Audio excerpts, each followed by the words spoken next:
Hello, എല്ലാ കൂട്ടുകാർക്കും daily current അഫയേഴ്സിൻ്റെ പുതിയൊരു ക്ലാസ്സിലേക്ക് സ്വാഗതം. നമ്മളിന്ന് പഠിക്കുന്നത് 2024 ഏപ്രിൽ 20 കറണ്ട് അഫയേഴ്സ് ചോദ്യങ്ങളാണ്. ആദ്യത്തെ ചോദ്യം നോക്കാം. 2024 മെയ്യിൽ ഇന്ത്യയുടെ പുതിയ നാവികസേനാ മേധാവിയായിട്ട് നിയമിതനാകുന്നത് ദിനേശ് കുമാർ ത്രിപാഠിയാണ്. 2024 മെയ്യിൽ ഇന്ത്യയുടെ പുതിയ നാവികസേനാ മേധാവിയായിട്ട് നിയമിതനാകുന്നത് ദിനേശ് കുമാർ ത്രിപാഠി. അടുത്ത ചോദ്യം, പുതിയ കണക്കുകൾ പ്രകാരം ലോകത്തെ ഏറ്റവും ജനസംഖ്യയുള്ള രാജ്യം, അത് നമ്മുടെ ഇന്ത്യയാണ്. പുതിയ കണക്കുകൾ പ്രകാരം ലോകത്തെ ഏറ്റവും ജനസംഖ്യയുള്ള രാജ്യം ഇന്ത്യയാണ്. രണ്ടാം സ്ഥാനം ചൈനയാണ്. അടുത്ത ചോദ്യം, സ്കൈട്രാക്സ് വേൾഡ് എയർപോർട്ട് 2024 പട്ടികയിൽ ലോകത്തെ ഏറ്റവും മികച്ച വിമാനത്താവളമായി തിരഞ്ഞെടുത്തത്, അത് ഹമദ് വിമാനത്താവളമാണ്. ഓക്കെ. അടുത്ത ചോദ്യം, 2024 ഏപ്രിലിൽ ഇന്ത്യയും ഉസ്ബെക്കിസ്ഥാനും തമ്മിൽ നടന്ന സംയുക്ത സൈനിക അഭ്യാസം, അത് ദസ്തലിക് 2024 2024 ഏപ്രിലിൽ ഇന്ത്യയും ഉസ്ബെക്കിസ്ഥാനും തമ്മിൽ നടന്ന സംയുക്ത സൈനിക അഭ്യാസമാണ് ദസ്തലിക് 2024. അടുത്ത ചോദ്യം, സംസ്ഥാനത്തെ ആദ്യത്തെ ട്രാൻസ്ജെൻഡർ ഫിലിം സൊസൈറ്റി നിലവിൽ വന്നത്, അത് കോഴിക്കോടാണ്. സംസ്ഥാനത്തെ ആദ്യത്തെ ട്രാൻസ്ജെൻഡർ ഫിലിം സൊസൈറ്റി നിലവിൽ വന്നത് കോഴിക്കോട്. അടുത്തത്, ഗുജറാത്തിലെ കച്ചിൽ നിന്ന് കണ്ടെത്തിയ ലോകത്ത് ജനിച്ചവയിൽ വെച്ചിട്ട് ഏറ്റവും വലിയ പാമ്പിൻ്റെ ഫോസിൽ വാസുകി ഇൻഡിക്കസ് ആണ്.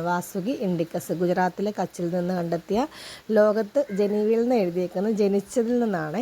ലോകത്ത് ജനിച്ചതിൽ വെച്ചിട്ട് ഏറ്റവും വലിയ പാമ്പിൻ്റെ ഫോസിൽ ഇതാണ്, വാസുകി ഇൻഡിക്കസ് ആണ്. അടുത്തത്, കൃഷിക്ക് ആവശ്യമായ പമ്പ് സെറ്റ് സൗജന്യമായി സൗരോർജ്ജ വൈദ്യുതിയിലേക്ക് മാറ്റുന്ന പദ്ധതിയാണ് PM കുസും പദ്ധതി. കൃഷിക്ക് ആവശ്യമായ പമ്പ് സെറ്റ് സൗജന്യമായിട്ട് സൗരോർജ്ജ വൈദ്യുതിയിലേക്ക് മാറ്റുന്ന പദ്ധതി ചോദിക്കുകയാണെങ്കിൽ അത് PM കുസും പദ്ധതി. അടുത്ത ചോദ്യം, അടങ്ങ് മലയാളി എന്ന പുസ്തകം എഴുതിയത്, അത് ഉണ്ണിയാറാണ്. അടങ്ങ് മലയാളി എന്ന പുസ്തകം എഴുതിയത് ഉണ്ണിയാർ. അടുത്തത്, ജയ്പൂരിൽ നടന്ന മിസ് ടീൻ ദിവ മത്സരത്തിൽ മിസ് ടീൻ ഇൻ്റർനാഷണൽ ഇന്ത്യ 2024 പട്ടം സ്വന്തമാക്കിയ മലയാളിയെ ചോദിക്കുകയാണെങ്കിൽ കെസിയ മെജോയാണ്.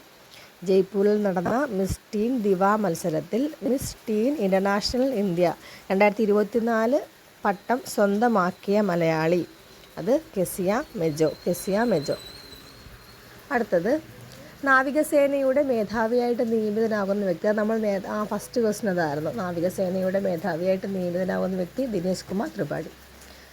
നാവികസേനയുടെ ഉപമേധാവിയാകുന്നത്, അത് കൃഷ്ണസ്വാമിനാഥനാണ്. നാവികസേനയുടെ ഉപമേധാവിയായിട്ട് നിയമിതനാകുന്നത് കൃഷ്ണസ്വാമിനാഥൻ.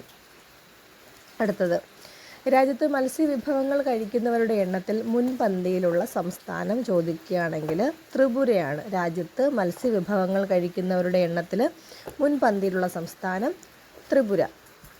അടുത്തത്, 2024 ഏപ്രിലിൽ പൊട്ടിത്തെറിച്ച റുവാങ് അഗ്നിപർവ്വതം സ്ഥിതി ചെയ്യുന്ന രാജ്യം, അത് ഇന്തോനേഷ്യ. 2024 ഏപ്രിലിൽ പൊട്ടിത്തെറിച്ച റുവാങ് അഗ്നിപർവ്വതം സ്ഥിതി ചെയ്യുന്ന രാജ്യം, അത് ഇന്തോനേഷ്യ. അടുത്തത്, ദേശീയ സുരക്ഷാ സേനയുടെ പുതിയ മേധാവിയാണ് നളിൻ പ്രഭാത്. ദേശീയ സുരക്ഷാ സേനയുടെ പുതിയ മേധാവി ആരാണ്? നളിൻ പ്രഭാത്. അടുത്ത ചോദ്യം, പ്രണയ നൈരാശ്യത്താൽ പുരുഷൻ ജീവിതം അവസാനിപ്പിച്ചതിൻ്റെ പേരിൽ സ്ത്രീക്കെതിരെ ആത്മഹത്യാക്കുറ്റം ചുമത്താനാകില്ലെന്ന് പ്രഖ്യാപിച്ച കോടതി, അത് ഡൽഹി ഹൈക്കോടതിയാണ്. പ്രണയ നൈരാശ്യത്താൽ പുരുഷൻ ജീവിതം അവസാനിപ്പിച്ചതിൻ്റെ പേരിൽ സ്ത്രീക്കെതിരെ ആത്മഹത്യാക്കുറ്റം ചുമത്താനാകില്ലെന്ന് പ്രഖ്യാപിച്ച കോടതി, അത് ഡൽഹി ഹൈക്കോടതിയാണ്. Okay, thank U.